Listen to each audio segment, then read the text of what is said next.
దానం నాగేందర్ రాజీనామా ఎప్పుడు? ఉప ఎన్నికలు ఎదుర్కొనేందుకు ఆయన సిద్ధంగా ఉన్నారా? దీనికి సంబంధించి ఆయన ఎటువంటి వ్యాఖ్యలు చేశారో ఇప్పుడు చూద్దాం. ఖైరతాబాద్ ఎమ్మెల్యే దానం నాగేందర్ కీలక వ్యాఖ్యలు చేశారు. దానికి సంబంధించిన బ్రేకింగ్ అందుతోంది. సీఎం ఆదేశిస్తే రాజీనామా చేసేందుకు వెనకాడనంటున్నారు దానం నాగేందర్. ఎన్నికల్లో పోటీ చేయటం పోరాటం కొత్తేం కాదంటున్నారు. ఇప్పటి వరకు 11 సార్లు ఎన్నికల్లో పోటీ చేశాను. ఎమ్మెల్యేల అనర్హత కేసు విషయంలో సుప్రీంకోర్టులో వాదనలు జరుగుతున్నాయని తెలిపారు. సీఎంగా రేవంత్ 10 ఏళ్లుంటేనే అభివృద్ధి సాధ్యమంటున్నారు దానం నాగేందర్.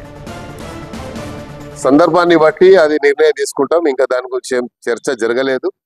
మరి ముఖ్యమంత్రి గారు అందరూ ఆలోచించిన తర్వాత అలాంటి పరిస్థితి వచ్చినప్పుడు నేను ఎన్ని ఎలక్షన్లు కొట్లాడినా మీకు తెలుసు, ఇప్పటి వరకు సుమారు 11 ఎలక్షన్లు కొట్లాడాను. ఎలక్షన్కు నాకేం కొత్త కాదు, ఫైట్ చేయడం నాకేం కొత్త కాదు. ఫైట్ చేయడం, గెలవడం అనేది నా రక్తంలోనే ఉంది. సంబంధించినటువంటి అన్ని వివరాలు కూడా నేను మళ్ళీ సుప్రీంకోర్టులో కూడా నా యొక్క వాదనని కూడా నేను అప్పీల్ చేయడం జరిగింది.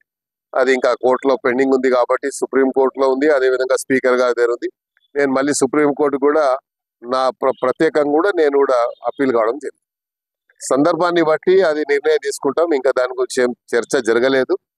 మరి ముఖ్యమంత్రి గారు అందరూ ఆలోచించిన తర్వాత అలాంటి పరిస్థితి వచ్చినప్పుడు నేను ఎన్ని ఎలక్షన్లు కొట్లాడినా మీకు తెలుసు, ఇప్పటి వరకు సుమారు 11 ఎలక్షన్లు కొట్లాడాను. ఎలక్షన్కు నాకేం కొత్త కాదు, ఫైట్ చేయడం నాకేం కొత్త కాదు. ఫైట్ చేయడం, గెలవడం అనేది నా రక్తంలోనే ఉంది. సంబంధించినటువంటి అన్ని వివరాలు కూడా నేను మళ్ళీ సుప్రీంకోర్టులో కూడా నా యొక్క వాదనని కూడా నేను అప్పీల్ చేయడం జరిగింది.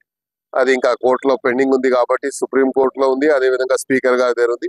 నేను మళ్ళీ సుప్రీంకోర్టు కూడా నా ప్రత్యేకంగా కూడా నేను కూడా అప్పీల్ కావడం జరిగింది.